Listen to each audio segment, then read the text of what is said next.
Dizer a vocês que a gente está muito contente de estar aqui. Nós estamos nessa reta final, correndo para todos os cantos que podemos. O professor Haddad ontem, como vocês sabem, estava no debate, foi até tarde. Aliás, debate esse horário, né, governador? É difícil a pessoa conseguir chegar até meia-noite e meia, 1 hora, para poder assistir. É muito difícil. Então, a gente fica muito com esses contatos pessoais. Mas saudando todas as pessoas aqui que já foram nominadas, dizer a vocês da importância, né, dessa reta final e da importância especialíssima do Vale do Paraíba. Eu vou traduzir isso em números, né? A eleição brasileira de domingo, que o professor Carlos falou, ela vai se definir por menos de 0,5%. 0,5% são 400, 500 mil votos. Isso é que vai definir se nós teremos um segundo turno ou se não teremos um segundo turno. O Vale do Paraíba é uma região que tem 2 milhões de eleitores, né? E, além do que, influencia muitos outros lugares. E quando normalmente você olha o Vale do Paraíba, tinha uma tradição aqui muito antiga e muito forte da presença do governador Alckmin, porque não há um lugar que ele vá, que ele não fale Pindamonhangaba, né? Desse jeito que ele fala, e naturalmente é o lugar do estado que ele mais conhece. Ele conhece muito do estado de São Paulo, mas essa região ele conhece mais do que todo mundo, né? Então, as pessoas associam a ele a marca, que era a marca do PSDB. E nesse momento, como já foi dito aqui, Dona Lu foi concisa e precisa em dizer da junção dessas duas forças importantes para a gente vencer as eleições. E aí é muito relevante qualquer coisa que a gente consiga virar em lugares que tradicionalmente não se votava normalmente no PT. Ou pelo menos não tem essa tradição de se eleger sempre pelo PT. Então, por isso, a nossa presença aqui, para que o governador, que eu não tenho dúvida, né, ele será super relevante, não só agora no processo eleitoral, porque no processo eleitoral, se essa diferença se mantiver de 0,5%, 1%, as pessoas vão compreender a grandeza do gesto dele. Porque esse movimento de 0,5%, 1%, certamente tem muito da atuação dele, do jeito dele, que é discreto, né, mas que é muito eficaz. E nós estamos aqui para dizer e pedir para vocês isso, que vocês nos ajudem nessa reta com quem possa, para vocês possam preferir. Eu aqui, cada um de nós, está fazendo tudo o que é possível para a gente fazer esse encerramento, que daria para a gente a chance de poder usar, pelo menos na Copa do Mundo, as cores verde e amarelo de novo, né? A gente ficou sem graça de usar as cores verde e amarelo. Eu tinha me falado, professor, que a gente ia mandar isso aqui pro Bolsonaro, mas eu acho que eu não vou, porque também ele não vai se convencer, porque ele não vai ler o livro, né? Então, não adianta mandar para ele, né? Agora, dos sacrifícios de todo mundo aqui, eu queria reportar em relação à questão da Lúcia, porque ela está comigo, nós estamos juntos há 40 e tantos anos, e ela nunca aceitou participar da eleição, nunca, ela pessoalmente. Essa vez ela falou, se for para derrotar o Bolsonaro, eu vou até ser síndica de prédio, eu me candidato, né? Então ela fez a tarefa que todo mundo ia fazer, se esforçar um pouco mais, porque o professor disse, a gente não imaginava que fosse possível acontecer isso.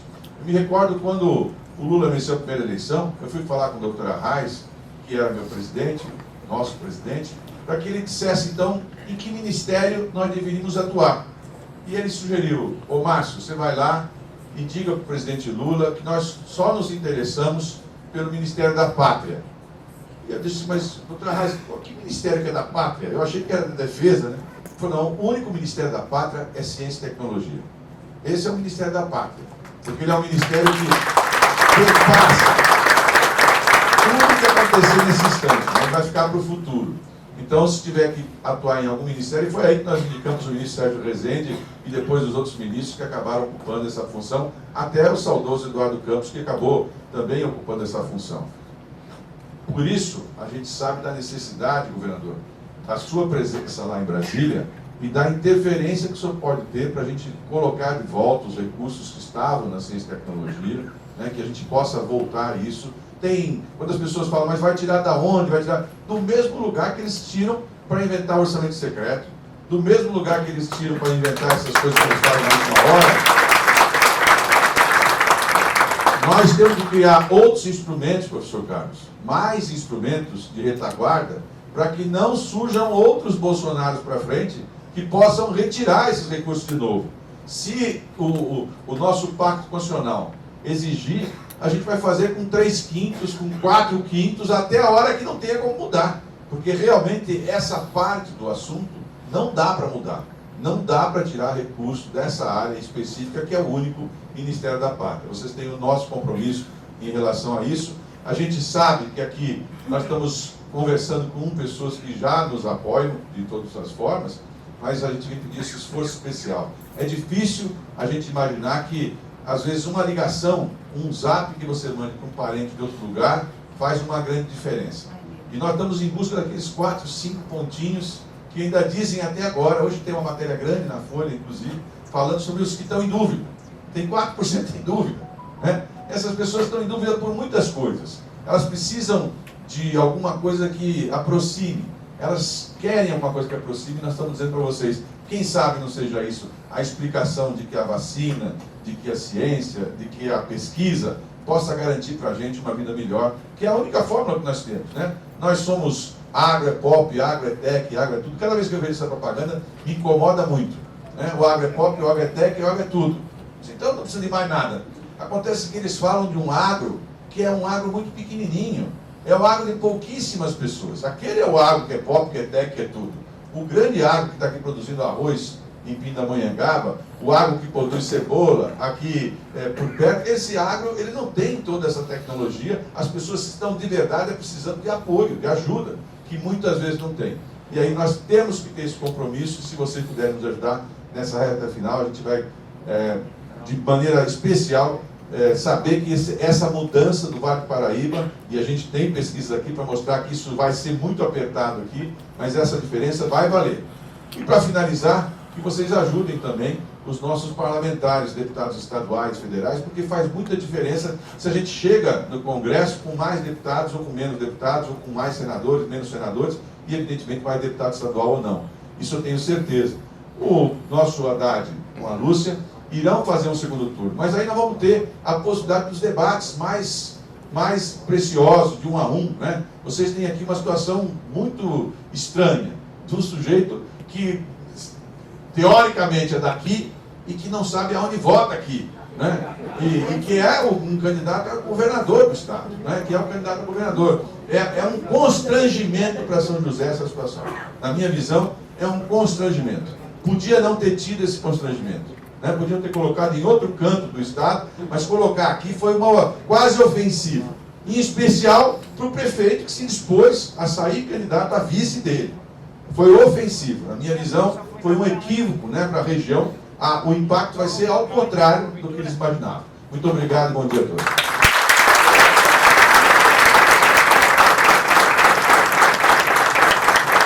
Queria registrar aqui a presença da Roseli Gaspar, do Diretório da Executiva Estadual do PT, e, como ele veio lá de Silveiras, né, o nosso ex-vice-prefeito aqui de São José, o Edmundo Carvalho, também registrar a presença dele.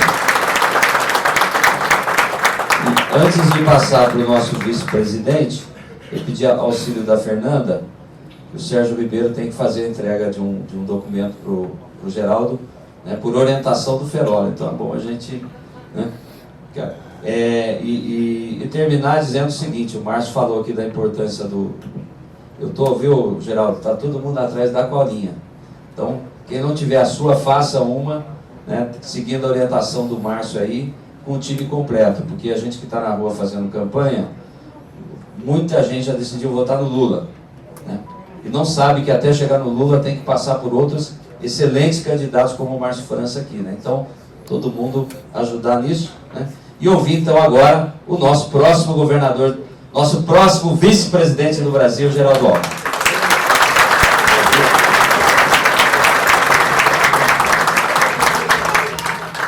Bom dia a todas e a todos. Uma alegria voltar aqui ao nosso Vale do Paraíba, São José dos Campos. Cumprimentar o Carlinhos, ex-prefeito de São José dos Campos, o Edinardo Paula Santos, ex-prefeito de São José dos Campos. O Edinardo foi meu colega. Nós fomos prefeitos juntos, Wagner, século XX.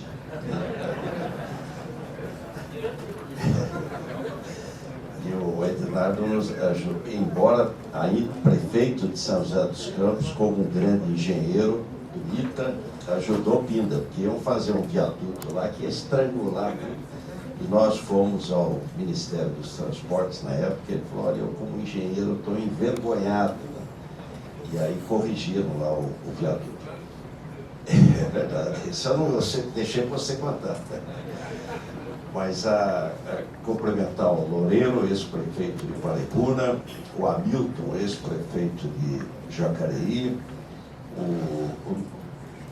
o nosso ex-vice-prefeito Edmundo, que tem um livro muito bonito sobre o Vale do Paraíba, está com ele lá o livro, eu tive a honra de fazer o prefácio. Cumprimentar a professora Maria Elisete, da Unifesp, Carlos Nobre, uma alegria estar com você, professor.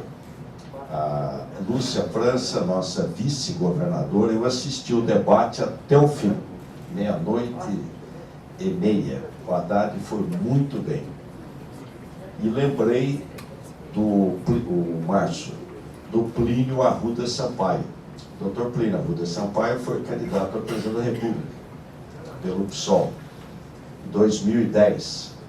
E eu estava assistindo o debate quando foi o encerramento. 1h da madrugada, o Dr. Plínio vira e fala, e você, rurícola, que está nos assistindo? Eu falei, puta, não tem um rurícola acordado 1h da madrugada. Mas foi super bem o Haddad. Cumprimentar o nosso Márcio França. O Márcio vai ganhar o primeiro turno.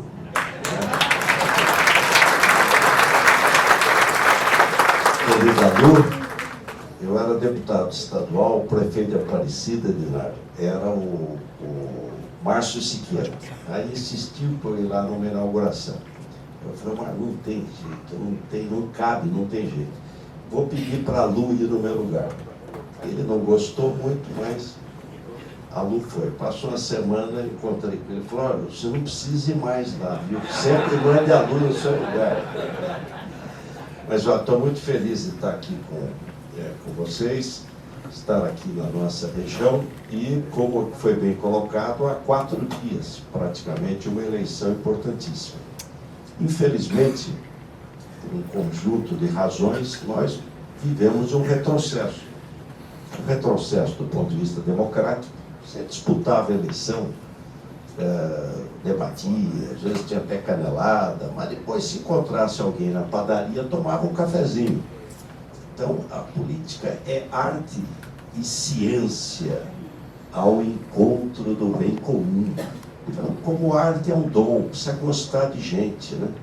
Meu pai dizia, na vida não basta viver, é necessário conviver e participar. E ciências são decisões difíceis, complexas, né? Você tem que se aprofundar nos temas. Não é pancadaria, não é mata-mata, né? É uma coisa, nós vivemos um retrocesso. E o presidente Lula é um homem do diálogo, um homem, é próprio até do líder sindical, o diálogo, o debate, o convencimento, né? Participação. Tem dito, olha, trocar o orçamento secreto por orçamento participativo. Quanto mais você ouve, dialoga, você vai errar menos, vai acertar mais. A outra do ponto de vista econômico. Não, o governo é extremamente liberal, mas nós tivemos em 2020 um déficit primário de 11% do PIB. Não, foi a pandemia teve no mundo inteiro. O México teve 3% de déficit. Nós tivemos 11% do PIB. Na realidade, um desmonte do Estado. Essa questão que foi muito bem colocada da Amazônia, isso aí é grilagem de terra, não é nem agricultor. Não tem agricultor indo lá desmatar, é grilagem de terra. Derruba, para quê? Para amanhã, titulação, você titula e vende a terra. Tem que vender a terra. Um retrocesso na área educacional. Nós andamos para trás. As crianças ficaram 2 anos estudando quase nada. Um retrocesso na saúde, no SUS. primeiro-ministro não sabia o que era o SUS. E uma postura negacionista. Eu acho inacreditável. 3 coisas mudaram o mundo: água, vacina e antibiótico. Pulando de 40 para 80 e vão para 100. É impressionante. Ciência, novas moléculas, pesquisa, inovação. Vacina mudou o mundo. As mamães sabem. O drama do passado era sarampo. Desapareceu. Aqui foi falar de tuberculose. Sanatório, aqui. Estrada de ferro, Pinda, Campos do Jordão, era para levar os tuberculosos para Campos do Jordão. Por isso que o Emílio Ribas e o Vitor Godinho idealizaram a estrada de ferro. Porque tinha a profissão dos maqueiros. Você subia a serra carregando o tuberculoso para poder sobreviver um pouquinho a mais em Campos do Jordão, que era mais frio, mais alto, e o bacilo de Koch, o Mycobacterium tuberculosis, Koch, proliferava um pouquinho mais devagar. Eu peguei ainda, Márcio, o finalzinho das lobectomias em Campos do Jordão. Fazia anestesia no Hospital do Servidor, e o professor Leitão falou: Geraldo, eu já estou ficando mais velho e tal, eu faço anestesia no S3 para cirurgia de pulmão, e está ficando pesado eu ir todo fim de semana para Campos. Você mora em Pinda, não quer ficar no meu lugar, você vai lá, eu te dou lá a técnica. Tal. Eu fiz o finalzinho das cirurgias lá do S3, né? Você tira um buraco no pulmão pela tuberculose, você tirava aquele lobo, chamada lobectomia, operava do lado, então, sangrava, barbaridade. Tudo isso é coisa do passado. Os sanatórios de Campos do Jordão foram ter outro destino. Então, um retrocesso na área de ciência, de tecnologia, na área ambiental. Vai ter agora em novembro uma reunião no Egito sobre a questão do clima. O Brasil vai acabar sendo punido. Você tem 3 países hoje que seguram a questão climática do mundo. Chama BIC. Brasil, Indonésia e Congo. Nas Américas, o Brasil, Amazônia. Na África, o Congo, e na Ásia, a Indonésia. Segura. Nós temos que fazer o contrário, como aqui foi bem colocado. Isso é a potência, né, da questão bioeconômica. E essa proposta do ITA, porque tem 28 milhões de pessoas que vivem na região amazônica.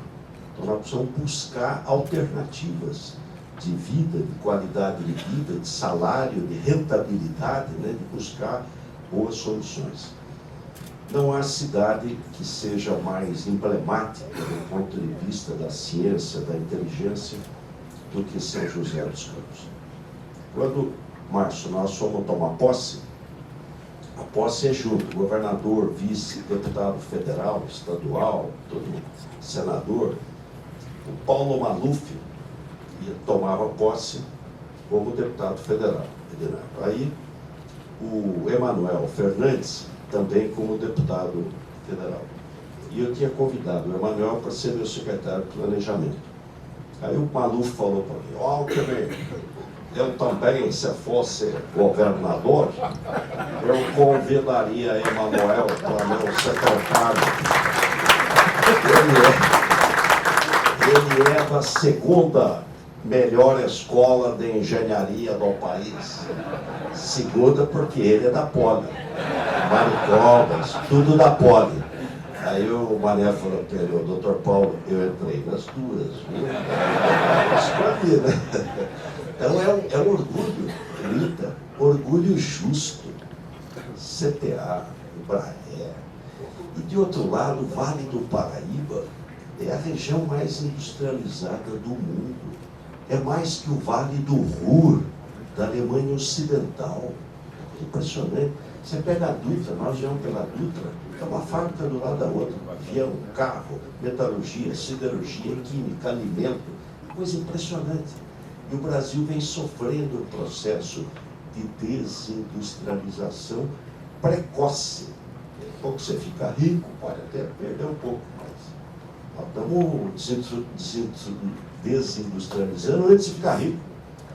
Então, um outro foco importante é recuperar a indústria, porque sem ela não agrega valor, não consegue mudar de renda, e aí vem toda uma agenda de competitividade.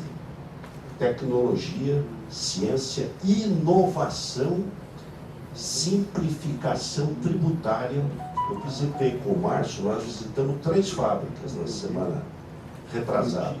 Uma pequena de 50 funcionários, 3 jovens lá em Sumaré, de cabos elétricos, uma outra maior em Bebedouro, outra ainda maior. Nas 3, quer ajudar a indústria, reforma tributária. Os alemães vêm aqui e falam, como vai o país dos impostos? Você tem só em cima de consumo, ISS, IPI, ICMS, PIS, COFINS, CSLL. O mundo inteiro tem um IVA, um imposto de valor agregado. Nós temos 6. Então, a simplificação tributária, ela é essencial. O presidente Lula já incluiu no programa de governo, Wagner e Carlinhos, já incluiu a questão da reforma tributária, que está madura. Então, o Márcio lá no Senado, a nossa bancada dos partidos, todos ajudar rapidamente. Eu não tenho dúvida, o cenário mundial ele é delicado no mundo inteiro, mas acho que vai abrir uma grande oportunidade para o Brasil.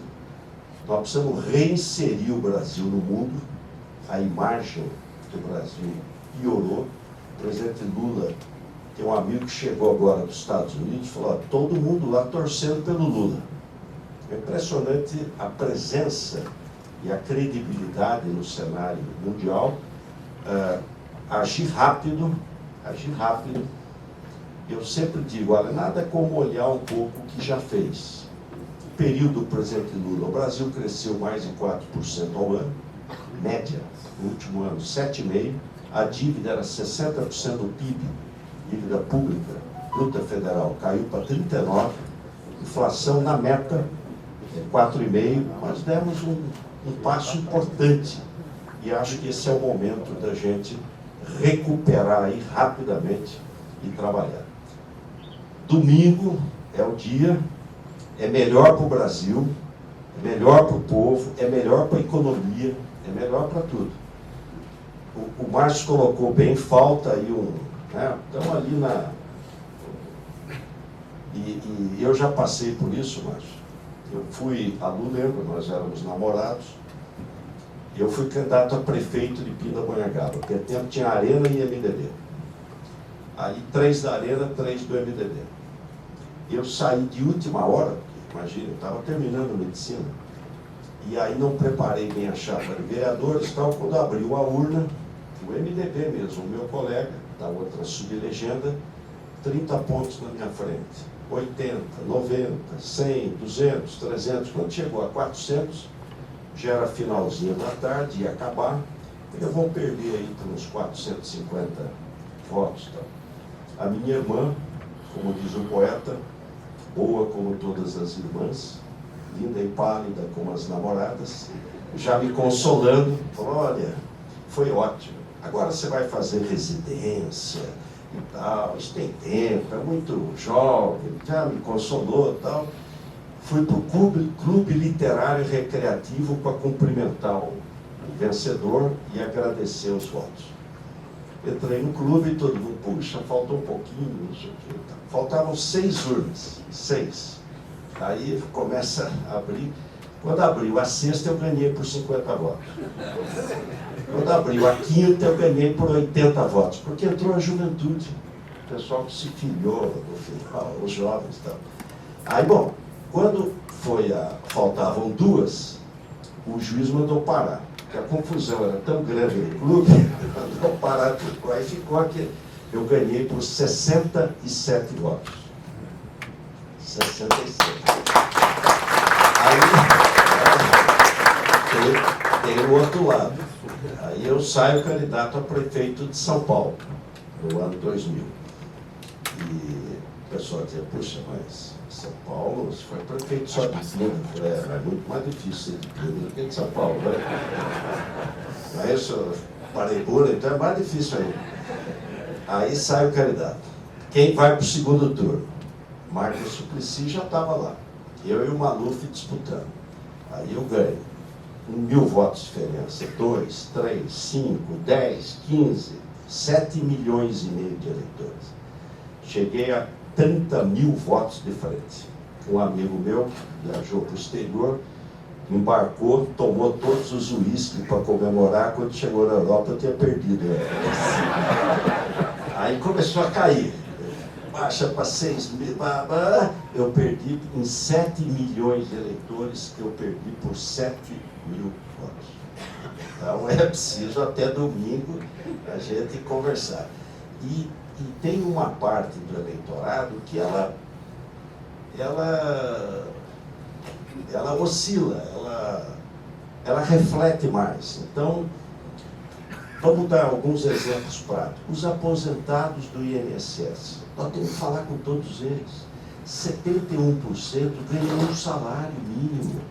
Imagine uma pessoa idosa, mulher idosa, ou vice-versa, sem casa própria, viver com R$ 1.212. No tempo do Fernando Henrique, aumentou 40% o ganho real. No tempo do Lula, mais de 60%. Hoje tem perda real. A gente tem que, olha, o Brasil pode ir melhor. Essa pobreza, essa miséria, essa fome, o futuro não é destino, não é sina. O futuro a gente faz. Nós temos que convencer as pessoas. Deixar um abraço. Agradecer a Fernanda o livro. E eu acho que o Bolsonaro não vai ler mais, porque no fundo ele me faz lembrar o seguinte: isso aqui é uma tecnologia. O Brasil é um exemplo para o mundo. Tem gente que tem saudade do passado. Contam que numa cidade do interior, naquele tempo você tinha que levar o voto. O governo não dava, você tinha que levar. Aí o eleitor vai no comitê eleitoral, tá, do chefe político, e ganha o que eles chamavam de marmita. Então, o que era marmita? Era um envelope em cima do outro. Um envelope o vereador, dentro a cédula. O prefeito, outro envelope. Deputado estadual, outro envelope. Aí ele recebe a marmita. Aí o eleitor pergunta para o chefe político lá: posso saber em quem eu vou votar? Aí ele falou: olha, não pode, porque o voto é secreto, né? Pessoal, vamos firme, domingo aí.